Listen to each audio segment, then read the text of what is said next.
Hello વિદ્યાર્થી મિત્રો, સાધ્યમ એકેડેમીના આ ડિજિટલ પ્લેટફોર્મ પર આપ સૌનું હાર્દિક સ્વાગત છે. જનરલ સ્ટડીઝ એટલે કે સામાન્ય અભ્યાસની અંદર જે સબ્જેક્ટ્સ આવે છે એ સબ્જેક્ટ્સની અંદર જે ઇમ્પોર્ટન્ટ ટોપિક્સ છે એના ઉપર જ આ લેક્ચર સિરીઝની શરૂઆત કરવા જઈ રહ્યા છીએ, બરાબર. અને એમાં આજનો આપણો ટોપિક છે વિધાન પરિષદની રચના અને નાબૂદી, અનુચ્છેદ નંબર 169, ઇન્ડિયન પોલિટી. તો ભારતીય બંધારણની અંદર આ ટોપિક તમારે મહત્ત્વનો સમજવાનો રહે છે, બરાબર. તો આ ટોપિક સમજવા માટે એક થોડુંક બેઝિક જોઈ લઈએ અને એમાં હું તમને સમજાવીશ કે આપણા દેશની અંદર કેન્દ્ર સરકાર અને રાજ્ય સરકાર બંને છે. તો સરકાર વિશે સમજીએ. સરકાર જે છે એ કેટલા અંગોની બનેલી છે? સરકાર, તો સરકાર બનેલી છે 3 અંગોની. અને કયા કયા છે? ધારાકીય, કારોબારી અને ન્યાયિક, બરાબર. એમાંય આપણા દેશની અંદર કાયદો બનાવવાની જે સત્તા છે એ કોના જોડે છે? તો એ છે ધારાકીય અંગ જોડે. તો આ ધારાકીય અંગમાં કેન્દ્રનું ધારાકીય અંગ જે છે એને શું કહેવામાં આવે છે? એને કહેવામાં આવે છે સંસદ.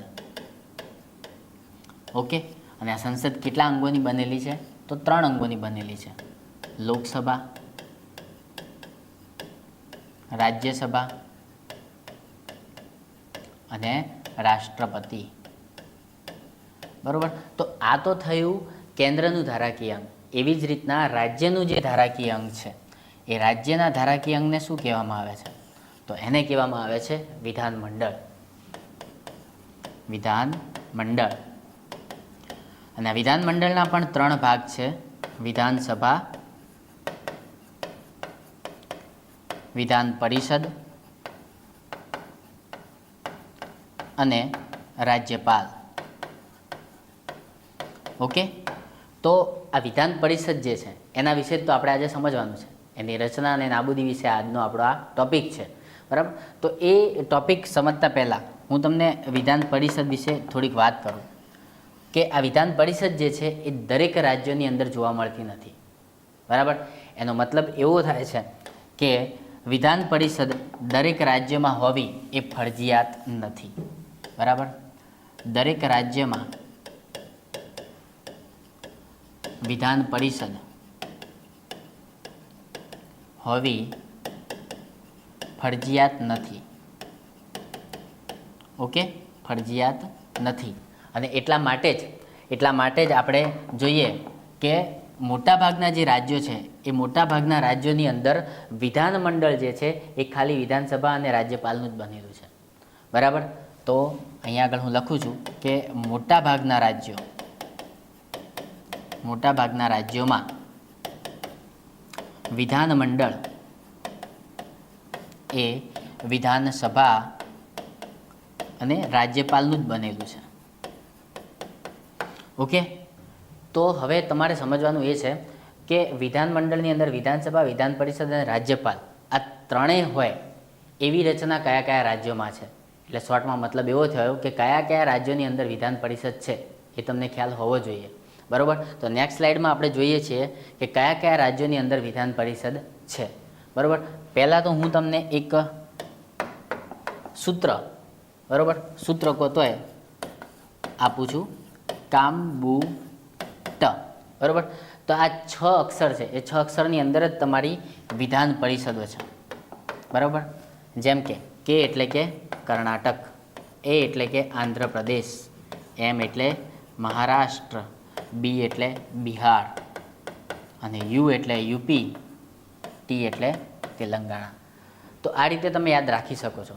પણ કેની જગ્યાએ ક્યાંક કેરળ બી થઈ શકે છે, બરાબર. એટલા માટે આપણે ખાસ મેપનો થોડો યુઝ કરશું અને મેપની અંદર જોઈ લઈશું કે કઈ કઈ જગ્યા અને કયા રાજ્યોની અંદર વિધાન પરિષદ છે, તો તમારે થોડું ઇઝી રહેશે, બરાબર. તો એ આપણે જોઈ લઈએ. તો ખાસ તમે અહીંયા આગળ જુઓ કે કર્ણાટક રાજ્ય જે છે, બરાબર. કર્ણાટક જે રાજ્ય છે ત્યાં આગળ એક વિધાન પરિષદ આવેલી છે, બરાબર. કેરળથી ઉપર કર્ણાટકમાં એક વિધાન પરિષદ આવી છે. અને એની જસ્ટ સામે તમે જોવા જાઓ તો આંધ્રપ્રદેશ આવેલું છે, ત્યાં આગળ પણ એક વિધાન પરિષદ આવેલી છે, આંધ્રપ્રદેશ. અને આંધ્રપ્રદેશમાંથી છૂટું કયું પડ્યું છે? તેલંગાણા. તો ત્યાં પણ વિધાન પરિષદ છે, બરાબર. અને આ કર્ણાટકથી ઉપર આવ્યા મહારાષ્ટ્ર. મહારાષ્ટ્રની અંદર પણ વિધાન પરિષદ છે. બરાબર. અને બે નામ હંમેશા આપણે જોતા હોય છે જોડે લેવાય છે. બરાબર. તો એ જોડિયા નામ યુપી અને બિહાર, અહીંયા પણ વિધાન પરિષદ છે. બરાબર. તો અહીંયા આગળ તમે જુઓ કે આ ચારે ચાર રાજ્યો એકદમ નજીક નજીક છે. કર્ણાટક, આંધ્રપ્રદેશ, તેલંગાણા અને મહારાષ્ટ્ર ત્યાં વિધાન પરિષદ છે. અને એ સિવાય યુપી અને બિહાર ત્યાં પણ વિધાન પરિષદ છે. તો આ સ્લાઇડમાં તમને સમજાવ્યું હશે કે કઈ જગ્યાએ વિધાન પરિષદ આવેલી છે. બરાબર. હવે તમારો જે ટોપિક છે વિધાન પરિષદની રચના અને નાબૂદી, એનો મતલબ શું થયો કે જે રાજ્યોમાં વિધાન પરિષદ નથી ત્યાં આગળ જો રચના કરવી છે તો કઈ રીતે આપણે કરી શકીએ, અને જે રાજ્યોમાં વિધાન પરિષદ ઓલરેડી છે તો ત્યાંથી આપણે કઈ રીતના નાબૂદ કરી શકીએ, એના વિશેનો આ આર્ટિકલ તમારો છે અનુચ્છેદ નંબર 169. બરાબર. તો એ આખું આપણે સમજીએ. બરાબર. તો ટોપિક છે તમારો રચના અને નાબૂદી. હવે જુઓ, રચના ક્યારે થાય? જો ત્યાં આગળ વિધાન પરિષદ નથી. તો આપણે એક ઉદાહરણ લઈ લઈએ. ગુજરાત. ગુજરાતની અંદર આપણે રચના કરવી છે. બરાબર. એક એક્ઝામ્પલ. અને નાબૂદી, નાબૂદી આપણે લઈ લઈએ જ્યાં આગળ વિધાન પરિષદ છે તો એ છે મહારાષ્ટ્ર. મહારાષ્ટ્રની અંદર વિધાન પરિષદ છે. તો હવે જોઈએ છે રચના અને નાબૂદી. તો આ બંને માટે, બરાબર, રચના કરવી છે અથવા તો નાબૂદ કરવી છે તો એની સત્તા જે છે એ કોના જોડે છે? સત્તા રહેલી છે ભાઈ સંસદ જોડે. બરાબર. આ સત્તા છે સંસદ જોડે.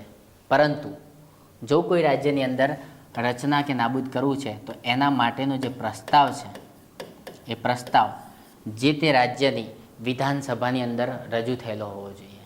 ઓકે. આ ખાસ તમારે ધ્યાન રાખવાનું છે. સત્તા ભલે સંસદ જોડે છે પણ એના માટેનો પ્રસ્તાવ જે છે એ જે તે રાજ્યની વિધાનસભામાં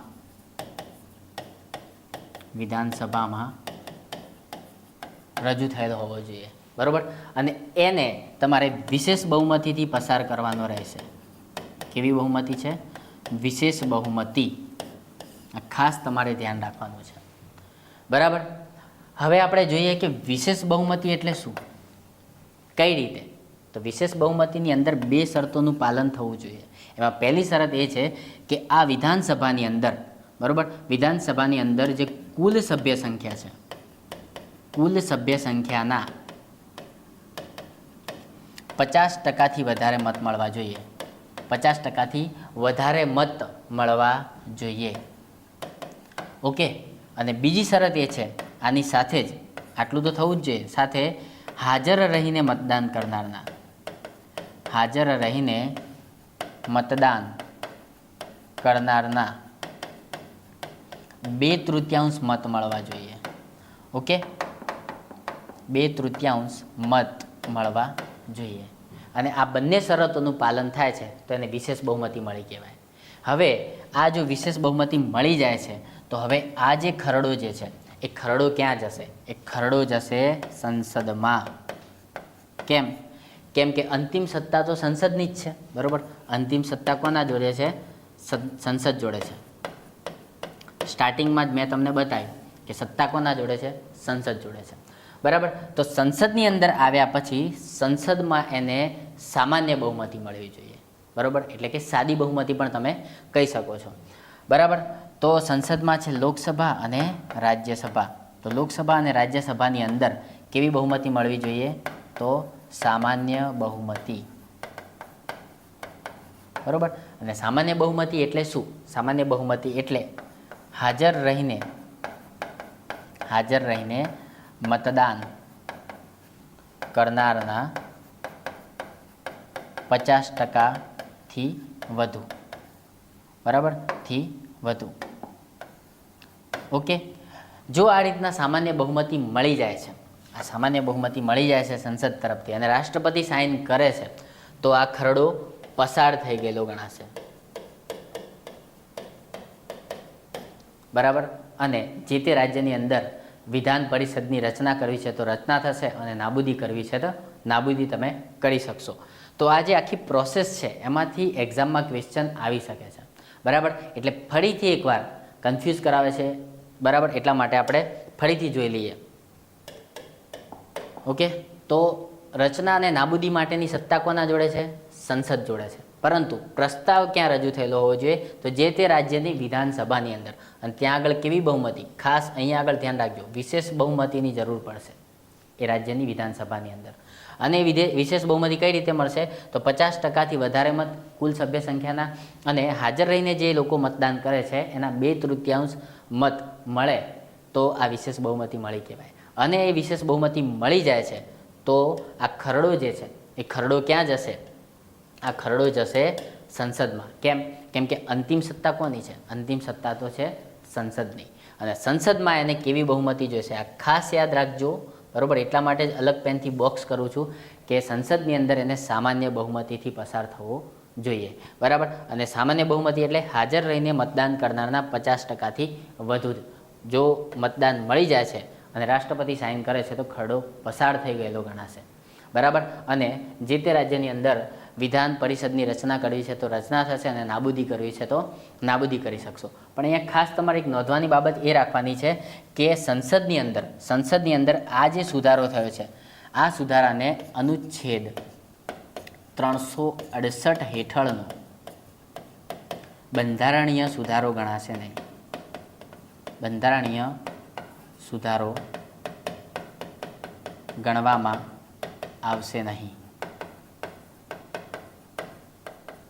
ઓકે, તો આ ખાસ તમારે ધ્યાન રાખવાનું છે, બરાબર. તો આ સ્લાઇડમાં તમે વિધાન પરિષદની રચના અને નાબૂદી વિશે સમજ્યા, બરાબર. અને એના ઉપરથી મેં તમને અલગ પેનથી હાઇલાઇટ કરીને ક્વિક રિવિઝન પણ કરાવી દીધું. ખાસ તમે ધ્યાન રાખજો અહીંયા આગળ કે વિશેષ બહુમતી ક્યાં છે? વિધાનસભાની અંદર, અને સંસદની અંદર સામાન્ય બહુમતી મળવી જોઈએ, બરાબર. તો આ જે ટોપિક આજે તમે જે ભણ્યા એ ટોપિકમાંથી ઓલરેડી એક્ઝામમાં ક્વેશ્ચન પૂછાઈ જ ગયા છે, અને ફરીથી આવા એક્ઝામમાં ક્વેશ્ચન પૂછાઈ શકે છે. તો એના માટે મેં તમારા માટે એક ક્વેશ્ચન લાવ્યો છું. એ ક્વેશ્ચન તમે જોઈ શકો છો કે આવો ક્વેશ્ચન એક્ઝામમાં ઓલરેડી પૂછાઈ ગયેલો છે.